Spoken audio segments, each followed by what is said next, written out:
everyone. Welcome to Unchained, your no-hype resource for all things crypto. I'm your host, Laura Shin, a journalist with over 2 decades of experience. I started covering crypto 6 years ago, and as a senior editor at Forbes, was the first mainstream media reporter to cover cryptocurrency full-time.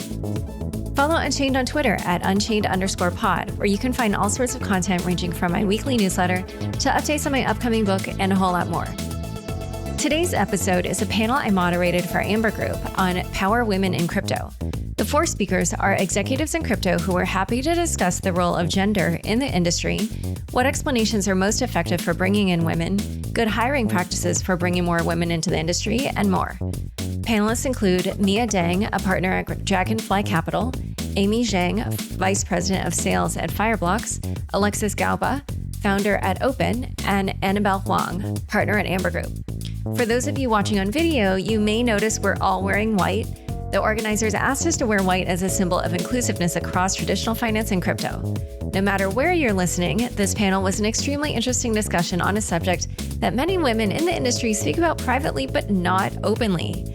I hope you enjoy it. Now, on to the show. Today's episode is sponsored by EY Blockchain. Ernst & Young is committed to supporting integration of the world's business ecosystems on the public Ethereum blockchain. The Crypto.com app lets you buy, earn, and spend crypto all in one place. Earn up to 8.5% interest on your Bitcoin and 14% interest on your stablecoins, paid weekly. Download the Crypto.com app and get $25 with the code LAURA. The link is in the description. Kuiper's Dynamic Market Maker, DMM, is the first DeFi protocol designed to adapt to market conditions to optimize fees, maximize returns, and enable extremely high capital efficiency for liquidity providers. Hi, everyone. Welcome to this panel put on by the Amber Group, Power Women of the Next Generation, from Traditional Finance to Crypto. We have 4 different panelists here, and we're going to start with each of them telling us all how we got into crypto and what their company does and what it is that they do. And Amy Zhang, why don't we start with you? Great. Well, hi, everyone. It's a pleasure to be here. I'm super excited to share about our experiences and talk about, women in crypto. My name's Amy. I run sales for Fireblocks in Asia. Fireblocks is a technology company that provide secure digital asset transfer infrastructure and custody infrastructure for over 250 clients, from crypto hedge funds to OTC desks to exchanges. Most recently, we were a technology provider vendor selected for some of the larger banks in the industry as well. So really, my goal at Fireblocks is to drive revenue for us in the APAC region, establish relationships with partners, and deliver products to allow them to continue to build a bigger business in the digital asset space. Before Fireblocks, I ran sales for a company called DigiNext. That was my first role in crypto, started in 2018 and, late 2017, 2018. And at DigiNext, I helped them to grow their exchange trading, custody, fund of funds business. Prior to that, and my foray into crypto, I used to be a sales trader at Deutsche Bank, where I serviced institutional clients, right? And really my kind of move and foray into crypto started when I was at Deutsche, and then looked at, my colleagues and, looked at where they were. And I thought to myself, I didn't want to be any of them 10 years from now. So I went out and ventured out into looking for new opportunities, and crypto became one of the industries that really drew my attention. And the rest was history. Great. And we also have Annabelle Huang. Yeah, sure. I'm very happy to be here as well, and being able to chat with a lot of my old friends. I knew Amy from Deutsche Bank, who were the same year analyst, and also Mia, who was at Amber and now one of our investors. So, and then a lot of the new friends I made. So very glad to be here with you guys. Hi, my name is Annabelle Huang. I am a partner at Amber Group. We're a global leading crypto finance service provider, servicing institutional and individual clients globally. We help our clients buy and sell crypto. If they have borrow lending needs, they have asset management needs in crypto. We help them across basically all of the crypto finance needs. we service a lot of the crypto native funds and institutions, as well as a lot of the people who are new to crypto, especially after this bull cycle this year. So it's been a very fun ride. Before Amber, I was at AirSwap. It's a decentralized exchange built on Ethereum, and that was my first foray into crypto. That was in 2018. I was at Nomura, where, similar to Deutsche, I was doing FX and rates structuring related roles, and that's where I met a few of my Carnegie Mellon alums in New York, and they were telling me about this decentralized finance and how we're able to really automate a lot of the processes that we've seen in traditional finance into a smart contract on this new public chain. And that to me is really marrying finance with technology and really revolutionize finance as we know it. So, decided to give it a shot and just, cannot turn back ever since. And Mia, we have Mia Deng as well. Hey everyone, it's awesome to be here. And I'm Mia, and I'm a partner at Dragonfly. We're a global crypto venture fund with presence in Asia and the States. And Dragonfly invests across the sectors in crypto. So we have centralized financial infrastructure, like companies like Amber, and Opyn is also a DeFi, a big focus area of ours, and deep tech and NFTs. So and I particularly head up our investments in Asia with a focus in China. Before Dragonfly, I was a founding member at Amber, joined them when there were 6 people in Hong Kong and Shenzhen. And that was my foray into Asia's crypto and landscape, and really saw how that connects to the broader crypto market. And the founding sort of thesis of Dragonfly is that crypto is a market global from day one, and we need have deep understanding of both East and West, and that's how Dragonfly comes in the middle. And then before crypto, I was actually come from a tech background. I was a product manager at Mobike, which is this bike share unicorn company in China, and I think that experience taught me how for the internet companies, the room left for innovation is actually quite limited. The incumbents, like the giants, kind of controls the user data, and crypto seems like the perfect way to turn that around. So Great. And finally, Alexis Gaba. Hey, I'm Alexis. I'm excited to be here. So I'm the co-founder of Opyn. We are building a decentralized options platform on Ethereum. So for the first time, anyone, anywhere can create or trade an option on any ERC20. I've just been super excited about crypto and DeFi for a while now, and very thrilled to be in this space. Kind of before Opyn, I was studying at UC Berkeley, and then dropped out of school to do Opyn. But while I was at Cal, also started She256, which is a 501c3 nonprofit focused on diversity in crypto. And that's been absolutely amazing to work on as well. It honestly just started as a conference, and seeing the response of the community was incredible. And since then, we've built it into a full nonprofit. And we have a mentorship program that's matched over 900 people from over 40 countries, which has been really cool.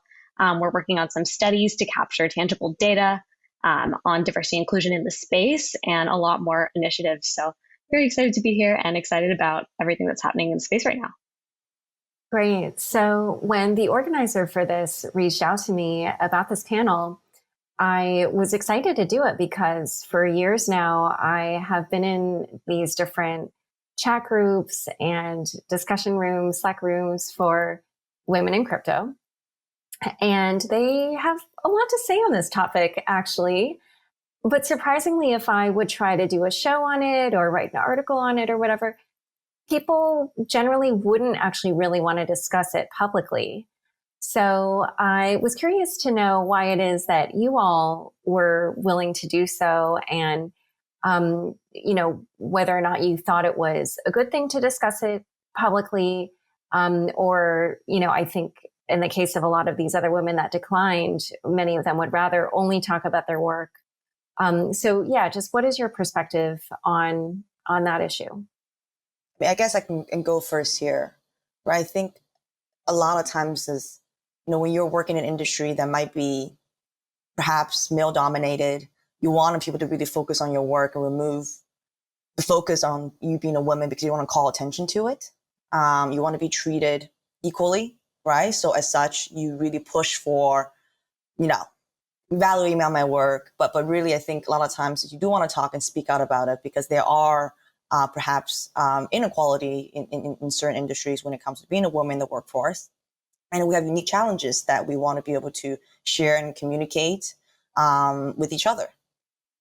Yeah, no, I shared the same feeling. I think, I guess both of us came from traditional finance space as well, and that was a very white male dominated scene. And when I first joined, I almost felt the need to blend in, to be a bro and not to, so that I could be treated equally. On the structuring desk in New York, there was just me, my former MD probably. I never had a woman on his team before, so he didn't really know even how to deal with me almost. He's like, can I just tell you as it is? I'm like, yes, yes, we're all professional, people here. And so I think that there's a little bit of that. And sometimes I even feel like, oh, maybe we shouldn't, there are a lot of women in crypto chats. And then I feel like there are a lot of issues that we feel strongly about, at least when we talk to each other. And I always just find it so inspiring to get a group of women together and talk about the work we do. And it's just inspiring because there are not that many of us in the space. But then there is the fear of us, perhaps making it as a way to call attention to ourselves or to get any unfair advantage. But I really don't think it is. I think it's just opening up a platform for us to chat together and hopefully encouraging more women to come. So we have a community, just as a lot of the men would have their, fraternity organizations of the likes in finance. Yeah. Yeah. I mean, I would just add on to that.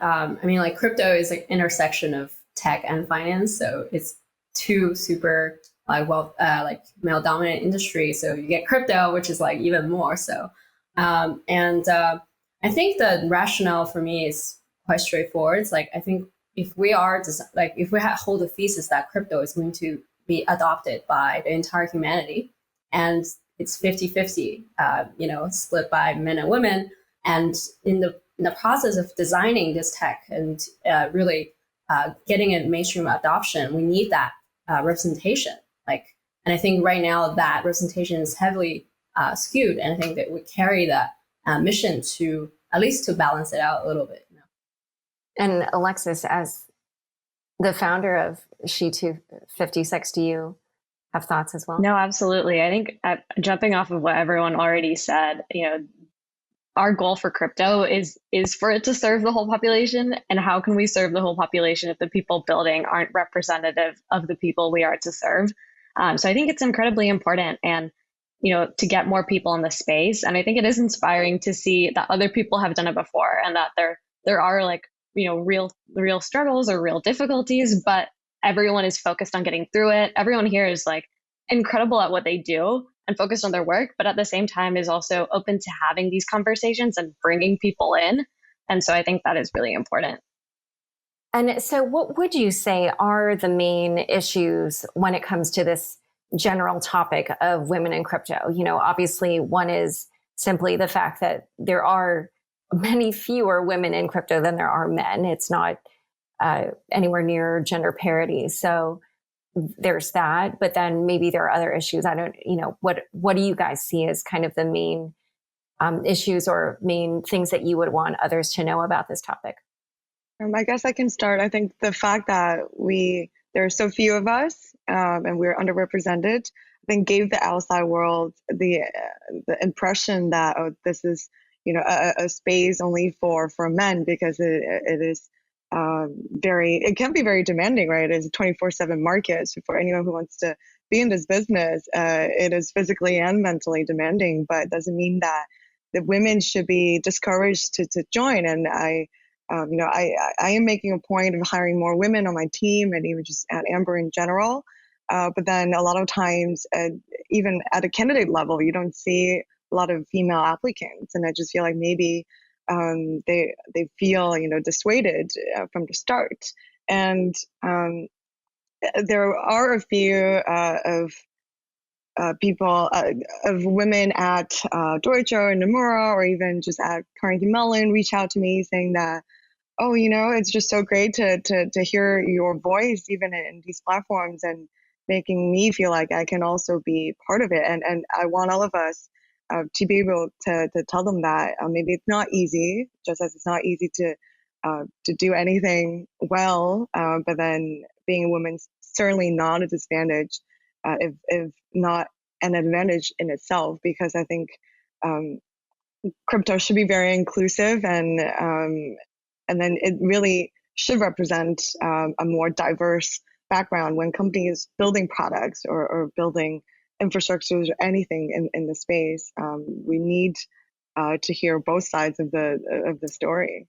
Yeah, and another thing is crypto also, most crypto businesses today, maybe the exception of a few, are still startups, right? And I think a lot of the decision you have as a person to join a startup company is, they don't have a huge HR department that has well-trodden processes when it comes to like dealing with issues. Versus, in a traditional bank, these are all done, and, you could go in knowing how your insurance would be like, and all of these custom benefits that you get, right? And you don't have to go through this battle again. Versus when you're in a startup, you have to not only do your job, but then knowing the fact that there might be potential of discrimination. What do you do? So I think a lot of times these women think about these problems in their head a lot, right? Where they're like, how do I want to manage my risk, my career, and what's the most optimal way for me to succeed? And they evaluate the risks associated with joining a new industry that is predominantly dominated by a group of people. And again, these are startups, right? So all these risks compound together. I feel like the problem might not be as apparent. And if you would break it down into different layers of the industry that we operate in, the result is, there are just less women in our industry working. Yeah, I think it goes pretty broad. Like Mia mentioned earlier, like crypto is the intersection of tech and finance, and societally on a larger scale beyond just crypto, women are often dissuaded from going into tech or finance, or don't learn about it as, at a young age. Just anecdotally, like so many of my male friends like started investing or getting into the stock market and stuff like that way before my female friends ever did, and had completely different risk tolerances, and different, conceptions towards it. And, not to say that women can, like all these people are doing incredible, all my, friends are investing now, doing incredible things. Just like at a young age, their teachers, their parents, their friends weren't telling them, hey, like you should check out the stock market. Like you should learn how to do this the way their male peers were getting that kind of encouragement. And so kind of a broader, like socialized thing at a younger age where it's like, okay, like crypto's the intersection of these two things. How do we say, you're welcome here and we're going to teach you? Like you don't, like you can come in here and you can ask questions and we're going to help you answer them. Like I didn't know what an order book was until I started looking into crypto. I didn't know any of this stuff. And so definitely was learning it on the fly.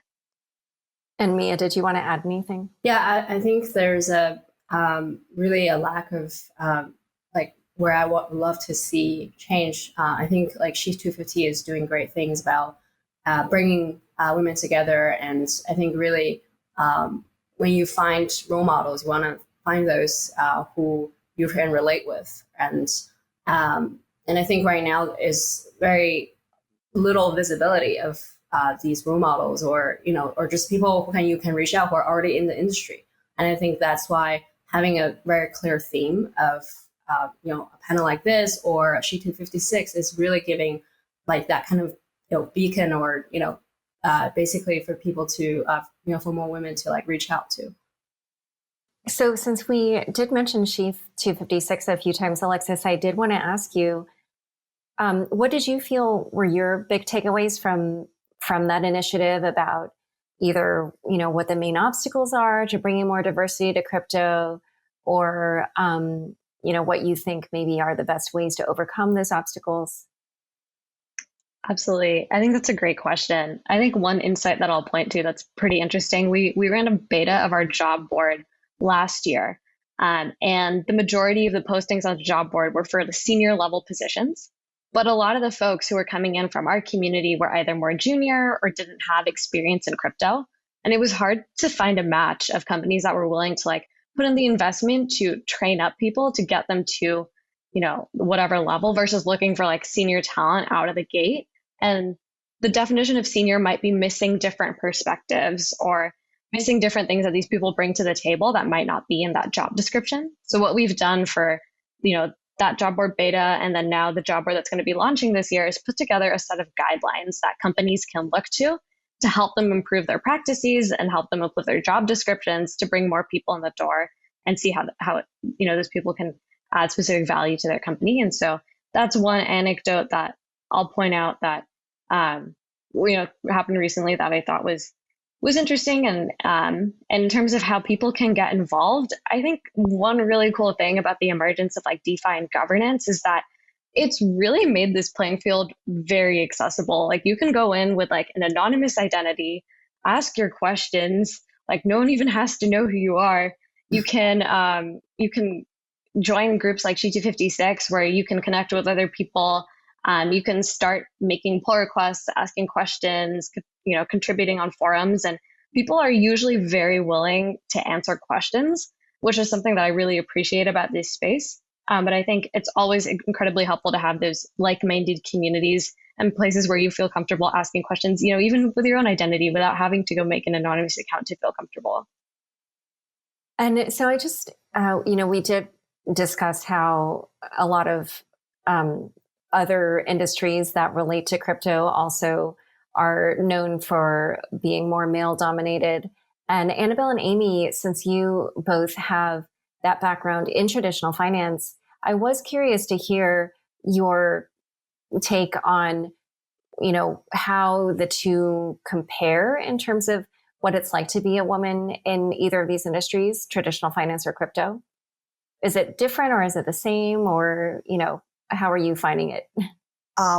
Maybe I can start. I think it's actually different in a way. I think, we're from like a bulge bracket bank, and you from that kind of industry where in the last 20, 30 years have went through a massive shift in culture, right?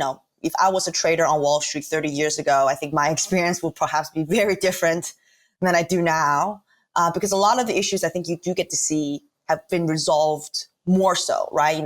Within traditional finance, there's a lot of these women's group and there's a lot of support in the organization in terms of mentorship and, because they're larger organizations as well. But, as me joining the trading floor at Deutsche, yes, I noticed visibly that I was one of the few women who were there. But it wasn't as though I felt like I'm on an island by myself and I'm trying to figure out everything on my own. There's a lot of resources being there to help you. I think when it comes to crypto, partially because it's new, partially because these, again, are startups, coming in, I didn't get the same kind of resources, right? You had to figure a lot of it on your own. You have to talk to your managers and speak with the HR and figure it out, like, what does I need to do, right? And this is, so I think that's difference number one, between like traditional into the world we operate in.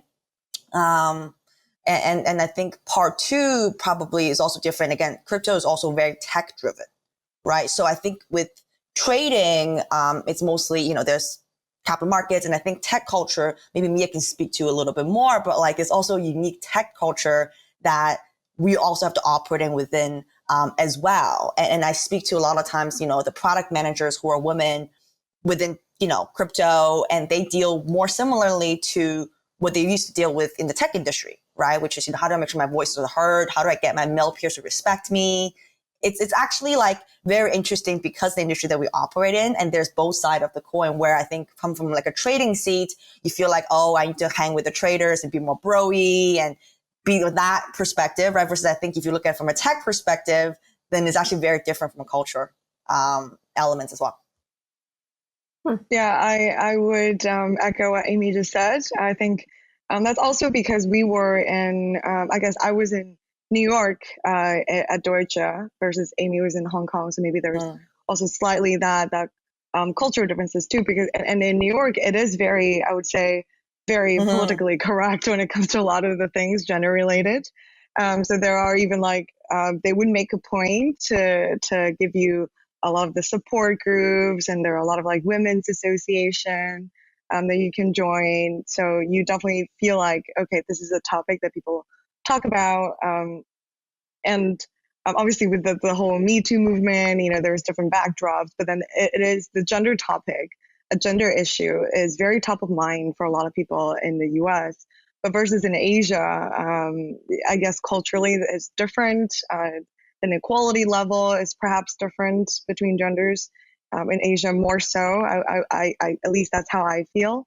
So I think that there's also that aspect of it. And crypto for sure, I think because most of us are in startups. I remember when I first joined, there is the physical checkups benefit for everyone. There are so few women. I don't think OB/GYN was even included. That didn't even cross their mind. It's funny, but then it's also serious, right? That I think that just means for us who are early in the space, for us, we have to do more work together, hopefully, and to build a better baseline for a lot of women that come after. And wait, so earlier when you were saying that you felt like the gender issues in the US are different than in Asia, how so? It wasn't clear to me which direction.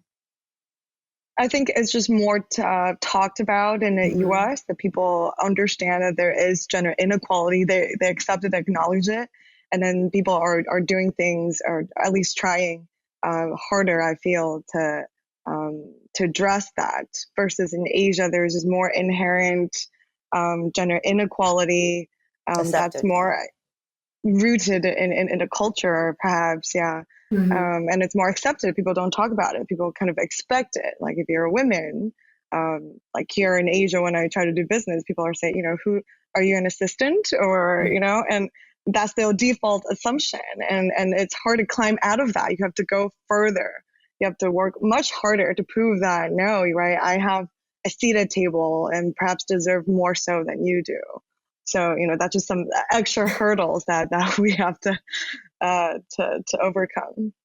Wow. Okay. Okay. Yeah. And that's definitely not good if people just assume that because you're a woman, you're an assistant. That's actually really I've had that encounter as well. It's like, also it's when I think the goal here is not about Asia versus US or whatnot, but right. But I think also it's a lot of like social pressure too. It's not just like business pressure. It's like people look at you and be like, oh, you're getting old enough. Like, you have a husband, are you getting married? And there's all these expectations of you in Asia, specifically, more so probably in the US.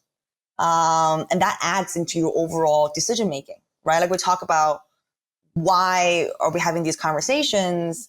And a lot of it's also social pressure. And you have friends, families, influences that has maybe a more traditional way of looking at things. And yes, of course, we all can fight against it and perhaps find our own identity.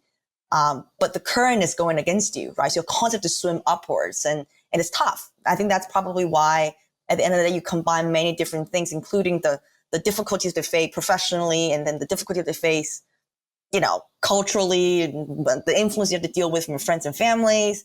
And that's why we're having these conversations today, right? About, why is it more harder, and what can we do to address these things? I have noticed that, and this is now just almost getting into cultural differences, which is not the exact topic, but I have noticed sometimes if I deal with foreigners from Asia, they will ask me questions that are like quite directed about, some of these things that are quite specific to women. So, somehow just being a woman makes them want to be nosy about those things. But anyway, so one thing I did want to ask though is, we've kind of been talking in the abstract about what it's like to be a woman in a male-dominated industry, but do any of you feel that it's been a hindrance, or that you've experienced any discrimination, or is it just something that is more subtle, or, what has your just experience been of being a woman in crypto when most of the people that you work with are men? Maybe I have a really good example in this. I have a friend of mine who recently came up to me, all in the industry, and said, hey, I just started a new job, and then, I'm pregnant. I was like, wow, congratulations. I'm so happy for you. I'm super excited. Oh my God, like all of these things. And she was like, I'm worried about telling my manager because, you know, I was like shocked, right? I've never considered this in my life. And I was like, you should not feel bad and you should not feel sorry. Like, and that's something that really kind of hit me first time in a while where I was like, oh, like you do have to think about these things differently. And maybe because I'm not in that stage in the life where I am thinking about that, but you know, that was something that, as an example, right? But maybe this is not specific to crypto. Maybe it's just in general women in the workforce. But that's an example where, you know, I think a lot of times women have to think about these things, being like, oh, what's my timeline look like? I'm out of commission. What does that mean? You know? Yeah, I think just to add on that, I think there's this like expectation of you for, okay, you're a woman, then you must be good at like dealing with people, or like you must have really good soft skills, and you add a different touch to the team that you're like a good additional thing to have. And so like sometimes the sort of the way that the emphasis of your skill sets that they see is like, because you're women, you're better, you know, you're more empathetic and etc. But while that is all true, but then that could be, you know, sometimes the focus of you know, what they expect out of you. So so I think that kind of creates this like reinforcement loop that you know, psychologically could be difficult to break out of. With over 10 million users, Crypto.com is the easiest place to buy and sell over 90 cryptocurrencies. Download the Crypto.com app now and get $25 with the code LAURA. If you're a hodler, Crypto.com Earn pays industry-leading interest rates on over 30 coins, including Bitcoin, at up to 8.5% interest and up to 14% interest on your stablecoins. When it's time to spend your crypto, nothing beats the Crypto.com Visa card, which pays you up to 8% back instantly and gives you 100% rebate for your Netflix, Spotify, and Amazon Prime subscriptions. There is no annual or monthly fees to worry about. Download the Crypto.com app and get $25 when using the code LAURA, L-A-U-R-A. The link is in the description. Today's episode is sponsored by EY Blockchain. Ernst & Young is committed to supporting integration of the world's business ecosystems on the public Ethereum blockchain. Join our 5th annual Blockchain Summit and Education Series on May 18th to 21st for a deep dive into zero-knowledge privacy technologies, accounting, and tax rules, as well as the future of finance. Sign up and learn more at ey.com/Global Blockchain Summit or blockchain.ey.com. Kyber's dynamic market maker, DMM, is a game changer in DeFi, being the first protocol designed to react to market conditions to optimize fees while providing extremely high capital efficiency for liquidity providers. Fees are adjusted dynamically based on market conditions to maximize returns and reduce the impact of impermanent loss. Liquidity providers can customize the pricing curve to create amplified pools that greatly improve capital efficiency and reduce trade slippage. Depositing tokens to earn fees is also fast and simple, with this liquidity easily accessible by dApps, aggregators, or other users. Visit dmm.exchange now. So we've been discussing women working in crypto, and yet there's also plenty of other ways to get involved in the industry. And the Wall Street Journal recently reported about more women taking up crypto as kind of like a trading hobby. And they reported that 1 in 4 customers who traded crypto so far in 2021 on the Robinhood app are women. And they also, however, they did say that fewer women trade crypto on Robinhood than trade stocks and ETFs. And then they also noted the statistic that over the last couple of years, eToro said that the number of female crypto traders in the US on its platform has increased by half to about 20% of all users in the US. And, you know, these, frankly, in a way, actually are better numbers than I've seen in the past. So that is heartening. And yet, obviously, given that women are 51% of the population, it's, you know, nowhere near their numbers in the general population. So what do you think is the cause for the increase in the number of women, and yet also what do you think we can do to get more women interested in crypto? I think I'll start. I think there are more women in the space, perhaps, or more people in general, because the infrastructure has become more mature and there are more regulated venues where you can trade and where people feel safe and secure about their assets, about what they're trading. And crypto has become a lot more mainstream than last cycle 4 years ago. So I think that's just a general trend. And perhaps, and again, not trying to stereotype here, but perhaps women would be slightly more risk averse than a lot of the men who might just want to, who are perhaps more inclined to trade riskier things on and new platforms. But now, because there are a lot of these better known names in this space, I think Robinhood or even Coinbase that just went public, I think they gave people in general a lot of faith in this industry, and I think more women are perhaps drawn into the industry and feel like it is safe and okay for them to start trading. And I think amongst the younger generation, the Gen Zs, and or even whoever comes after, I think for them maybe it's just really embracing a new form of asset class in truly digital form, just as a lot of the things they're used to in their life now, living, talking to friends on Zoom and doing payments in digital formats. So I think perhaps for them, as a generation, it's just more accepting. And then no matter for men or women, they are willing to try this out. So we also launched a retail-facing app last year.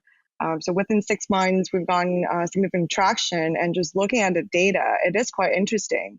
I think for us on our platform, a third of the users are female, and the majority, the age group is within 30 years old or younger. So I think that perhaps play into the thesis. Interesting. And is your app focused on the Asian market? It can be accessed globally. We started with very simple functions where people can buy and sell Bitcoin, Ethereum, the major tokens, and then can earn yields on it. And then people in Asia, in North America, in Europe can access it. But are the majority, I'm curious, because I was going to ask if you feel that there's a difference in the gender imbalance in Asia when it comes to just general interest in crypto versus in the West?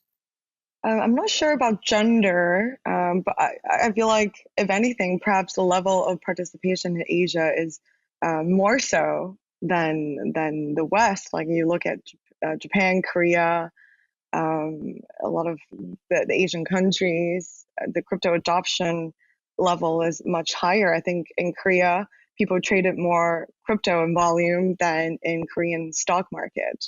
So yeah, like I think more than a third of the population, the entire Korean population, holds crypto. That's just something that we perhaps very different from the U.S. Yeah. Okay. But you're not sure if that extends to a greater percentage of women in Asia being interested in crypto than in the U.S. Or does anybody know that? Sure. Yeah. Okay. And nobody else is aware of what that number might be? No. Okay. Because that would be kind of interesting to look at. But yeah, for sure. I'm going to take a look later. See. Okay. At least on our platform. And so for you, just with your friends, because I personally have tried to do this with my friends, and I will just tell you that equally between the male and female friends, the lack of interest in crypto is like the same. I will say my best friend, who's a woman, read a draft of my book, and then she actually did become interested in crypto. So, so I kind of got one convert, but a funny story I have about this is that I was hanging out with a male friend, and I This was during the whole sushi swap, Uniswap saga. And I tried to tell him the story, which to me was like the most exciting thing that like had happened in the last, few weeks or whatever. And trying to explain it with all the drama. And he kind of like laughed a fake laugh and then changed the subject. So clearly I didn't get him interested.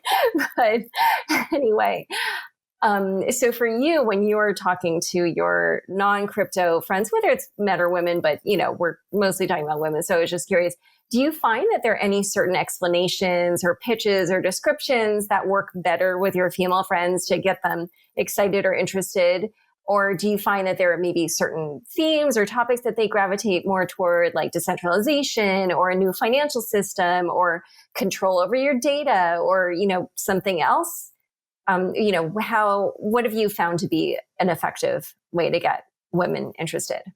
Yeah, I can jump in here. Yeah, what I found most effective is to literally just send them some crypto and just have them try stuff out. And it's been so interesting. I did this with my little sister who was 11 years old at the time. I sent her some ETH. This was like a couple of years ago. And she traded that ETH for DAI on Uniswap. And then after that, she got the Uni airdrop. And she was like, now this 11-year-old with like the Uni airdrop, she's like, can buy all the candy in the world.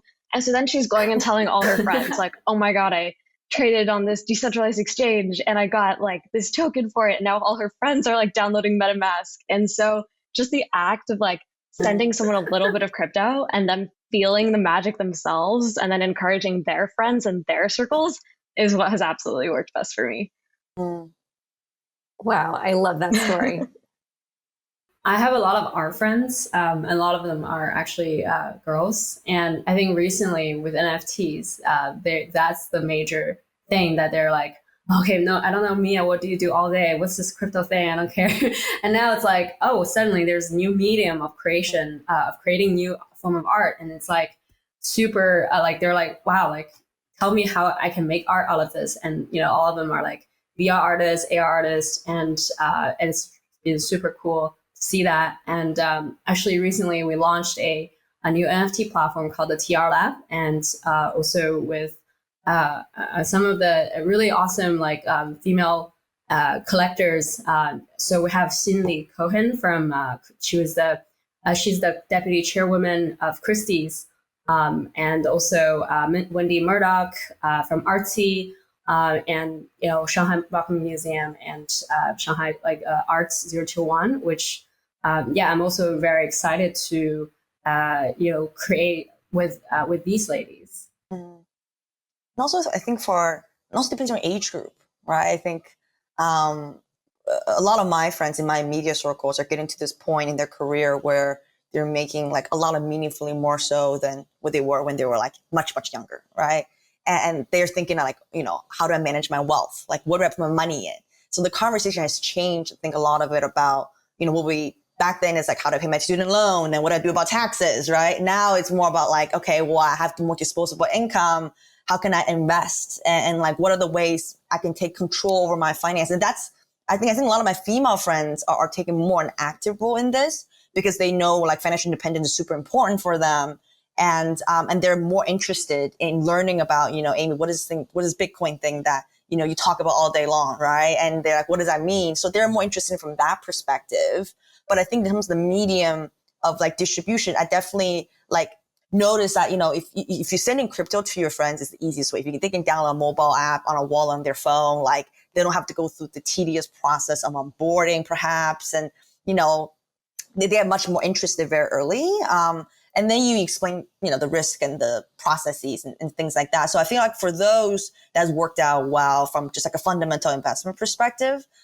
Versus my male friends are more interested in more like financial instrument. They're interested in the instrument elements of this asset class rather than just like the underlying, right? So it's like, how do I trade options? And how do I do the same thing I used to connect with interactive brokers, right? Like they're thinking more of like trading this versus my female friends are thinking more of as a form of like, how do I earn yield? And how do I, invest in underlying stuff in general? So I think there's a bit of a difference in approach as well. Maybe perhaps just most of my guy friends are in finance, so they understand this more. So that's something I noticed across my like two friend groups. Yeah, and for me, it's similar. Most of my finance friends, no matter male or female, they are looking into it as perhaps, how do is it worth it for me to allocate a little bit within my portfolio? What is that going to look like? And they understand the risk reward profile of this new asset class, and they're very open to it. And then also have some friends in art or entertainment. And the draw for them is NFTs. And a lot of them are asking me, oh, how do I issue one for the work that I'm doing? Or have a group of artists or YouTube stars wanted to launch something of their own, and how do I get started? So I think it really depends on what they do and how blockchain in general relates to their actual interest. If their interest is in art and fashion and content in general, or in more finance-driven fields, I do think blockchain, there's so many different applications that live on it. So I'm sure there is something for everyone. And for me, I haven't seen that's particularly to men or to women. I think as long as they find something that's so relevant to what they love doing and they just want to jump into it. Yeah, I'm finding the same, that now with the NFT thing, this is the first time I can get my real friends involved, because most of them are creators of some sort, and they're, they're kind of interested, and they're like, oh, it's this. So, we've talked about your personal experiences, and we've talked about kind of general people taking this up as a hobby. But one other thing I want to talk about was, Alexis, you're a co-founder of Opyn. And, as somebody who is often looking for different people to interview, I have noticed that, there just really aren't that many co-founders in this space who are women. And I think it's a kind of even a smaller percentage than there are women in the space in general. And so this question isn't just for you, Alexis, but, it's for anybody to discuss. But why do you guys think that even when it comes to co-founders, that it's an even smaller percentage who are women than of, just women in general in crypto? And, I think for me, what I find a little bit confusing about that is also just the fact that crypto right now is this kind of total, open space where things are being built fresh. And so it's not like there's super established things, people can go out and kind of create new stuff. So, what's your theory about that? And what do you also think are maybe some of the best ways to encourage more women to found new projects? Yeah, I think that's a really good question. I feel like it's a kind of a general thing across startups. It is definitely like a riskier thing to do. Like even when I was dropping out of school and deciding to do this, there was definitely like a whole thought process that went through my head about like, what's the worst that can happen? And when I was like, oh, what the worst that can happen isn't that bad. Like I go back to school, then it felt like a lot better and like something I could do, but definitely getting over that risk hump was something for me. And I totally agree. Like crypto is this minefield right now in this vast open space. And I think the more we can encourage people to take risks and be like, hey, society's not going to punish you for taking that risk. You're going to learn something. It's going to be a ton of fun. There are people going to be on that journey with you. The more we can spread that narrative, as opposed to like, oh, it's this like big whole thing. Like, no, you're starting something fun with your friends. You're going to have a good time. I think maybe that could help like peel away the layers of it being intimidating or super risky and try to make it more accessible. And then, the other thing, frankly, is like people just being able to like have the funding to do that. Like my co-founder Aparna got the Teal Fellowship. We got a grant from MakerDAO. So we were in a position where we were able to like do these things, which was really great. And so, right now, a lot of these protocols have larger treasuries and they are using them to give out grants, which is really great. And so it's an opportunity for them to enable more people to take that jump and, take that risk. And I think a lot of times we look at things as but we look at things as like the results, right? The result is we're seeing less women as co-founders in crypto as men. But if you ask yourself like why that happens, it actually goes way before that, which is I want to start a business. I need co-founders. So where can I select co-founders from who's got experiences in this industry, which is less to begin with, right? So, I'm a female. I want to select other co-founders. If I select one co-founder that's male, then that's 50-50. If it's like two co-founders, then I'm 1/3, right? So there's like that byproduct of starting a business And then the question is, okay, well, if there's less people in the industry, it all goes down to like, how can we get more women in the industry to work? Therefore, building a talent pool of co-founders potentially to partner with, right? And then like, how we could then grow and see that like result change. Because yeah, like, you're starting a new business, you want it to be successful, and you're not really thinking about like, maybe I want to have an all female strong team that can go and have like all female co-founders, right? You're thinking like, how can I make sure that I bridge the skills that I don't have to have a successful business? And you look at the selection pool and it's a reflection of the industry. So I feel like that could also be one of the observations that you see. And this goes to kind of most of the topic we're talking about today, right? It is, you look at the results and it's a reflection of, it's tougher. So you have to be more proactive to try harder to maybe correct it. Yeah, well, so speaking of that, there were a couple of different comments earlier made about hiring. And, a few people made the observation that there aren't as many candidates, or maybe that sometimes when there are female candidates that maybe they're more junior. Although actually, Alexis, when you said that, I wondered if it's that, does she 256 kind of have just a younger membership than like another type of organization? Yeah, we definitely do have a younger membership. Like I imagine if it's folks coming from traditional finance that have a lot of financial experience, we're looking at a completely different ballgame. But yeah, she 256 in particular does have like a younger audience. Okay.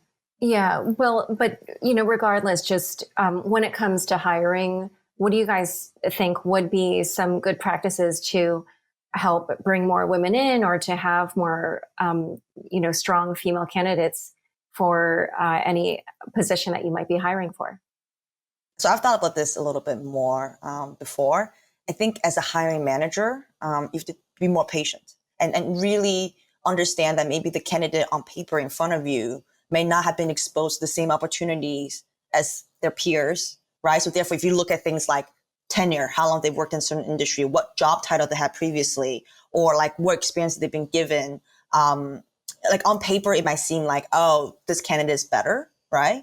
But really, I think I try to personally to look at like what specific contribution they've made in their specific time that they were there, and like, try to just speak to them. Like I think, if I interview a female candidate, I'd ask them a lot more questions, right? I'm like, oh, tell me about your experience at that time. Like, delve a little bit deeper instead of just judging a resume so blankly, because maybe again, like, resume is just combinations of experience they had previously. And if we already know that the industry have issues around like getting more women, or maybe they may not have the same experiences as other candidates for whatever reason, then I try to find out more characteristics about them rather than just looking and judging them on a piece of paper. So I think that's, which means, me, I have to commit more time in doing that. And I think I'm willing to, right? So that's one thing I found to be helpful. And another thing, obviously, is just doing more things like this, right? Speaking out more and getting, more people out there and talk about this topic more, so people feel comfortable that, hey, listen, Amy is someone who's pro this topic and then she's very adamant about it. And then maybe they want to apply for Fireblocks. I don't know, right? But anything I can do to help.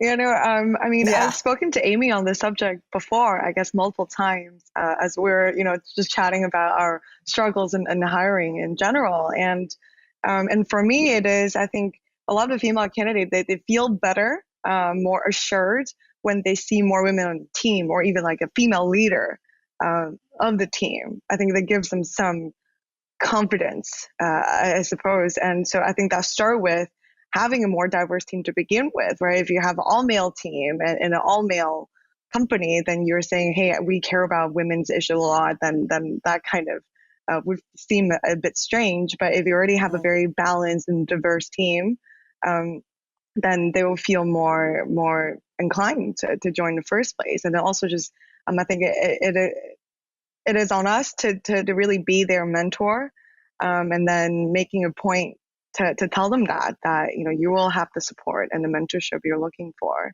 because I think it should be important for everyone, not just for female candidates or for the women in the space, for everyone who's looking to continuously learn and grow. So just making a point that we tell everyone that. So I think that's at least how I feel while trying to build a team, and a very global team as well. And my team is in Korea, in Japan, and in Hong Kong, maybe in Europe and North America soon. just how do you balance also the cultural differences and then the different gender all in one together. So I think that's just it's challenging, but it's something that I love to work on to make sure that we have the right team, the right talent, and that should be both men and women. You shouldn't be discriminating against anyone. And any other thoughts on how to hire and maybe draw in more female candidates from other industries? Because I will have to say, there are certain companies that I feel in crypto are quite good at this, but frankly, they're also the extremely, extremely well-funded companies. And so I think they have the time to kind of like look at a lot of different resumes of people in adjacent industries and bring them in. But yeah, I was just curious if there are any other thoughts you had on, because I do feel like, you know, as we mentioned earlier, since crypto is a totally new space, that there's probably tons of women in adjacent industries who have skills that are transferable, who would be amazing hires, but it's probably, you know, going to be on the employers to seek them out. So any tips on, you know, finding them or, and persuading them to jump into this new area? Yeah, I think the crypto culture looking from the outside could seem like, oh, this is just like nerdy, like me, like, you know, on Twitter. And it could seem like a little bit like not what most women found, really relatable with. So again, I think it goes back to my point earlier, is about increasing visibility and also telling the narrative of crypto in a most like concise and friendly way. And I think for that, I think platforms like Sheet56 is awesome. And actually recently, I'm also thinking of putting together a class on crypto and also wanting to bring in like female guest speakers and basically telling the narrative of crypto by all women and in a simple and concise way. And so hopefully that would attract more talent to participate in this industry. All right. So since I imagine a number of people who are listening to this show are people, or this panel are people who are either interested in working in the industry or are already working in it.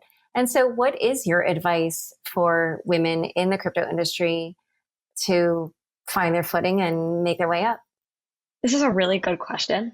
And we've been thinking about it a lot at Sheet256. I'm definitely going to just plug sheet256.org because it's got a ton of resources for this exact thing. There's a Discord community where you can ask lots of questions. There's the job board where you can find tangible jobs.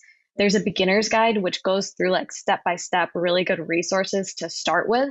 And so I would say, start with the beginner's guide, hop into the Discord, ask lots and lots of questions, and then jump in, choose your favorite protocol, and do something to help contribute. That could be as small as commenting on a governance proposal, which is actually a pretty big deal because those proposals are what make all the decisions for the protocol, or just using it and giving feedback. Protocols love getting that kind of feedback. And that helps you learn and start to like find your footing, find what you're passionate about. Yeah, I'm always happy to be a resource. So if anyone's on the show, feel free to DM me on Twitter or send me an email. Always happy here to chat. And then the class I was talking about earlier, I think it's a bull market. It's busy times, but I think it's worthwhile making the time to put out good content for people to digest, because we're really crypto goes cyclical, right? And every cycle it's a good time to attract new talent in. And if we are able to widen that funnel and make that on-ramp easier for people to either just, buy crypto or just or participate in the industry, like that would be it would set up a great grounding for the next generation and the next wave. And I think, looking across, I think we're already seeing improvements, like, all of you guys and, back in 2017, like, we're like just getting started. And so look, it's been only 2 or 3 years, and I think we're making really great progress. So I'm very optimistic. I think we spent a lot of time today talking about the difficulties, right? But I think the best thing to do is talk about the good things of why we all do this in the first place, right? Like it's, most crypto industries is 24/7, sure. But also you have flexible working hours, right?